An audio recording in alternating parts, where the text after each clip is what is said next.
York Region Labour Council, and I want to bring you solidarity on behalf of 195,000 women and men that work in every sector in our economy in this city.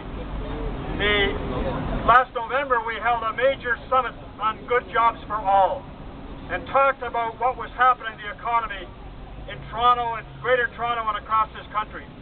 We said that we as working people who built the wealth in this city need to ensure that those who control the levers of power find it in their hearts to say that there should be good jobs for their fellow Canadians.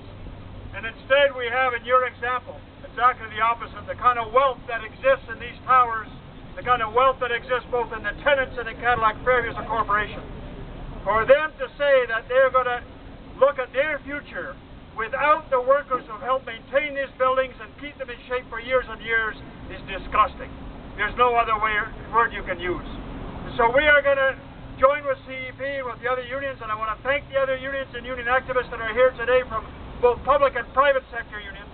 We're going to join together and find a way to pressure this corporation to say that what they've done is unacceptable, that they have to go back and negotiate in good faith with C.E.P, bring those jobs back, and say, yes, if you've got towers like this with millions of dollars of other assets, it's worth paying property for the people to maintain them and keep them up, not just today, but for years in the future. Thank you very much, sisters and brothers.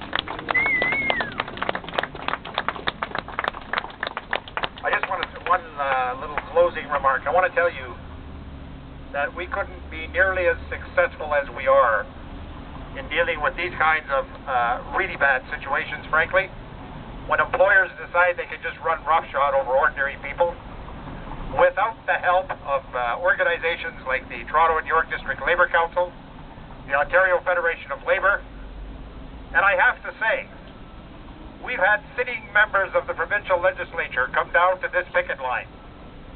We've had the leader of the NDP, Andrea Horwath, down here. We've had Peter Tabbins. We've had Rosario Marchese, Peter Cormos. People who take the time to understand what's going on here on this picket line and are going to raise these issues in the legislature. It's time that we put laws in place so that corporations with too much money and too much greed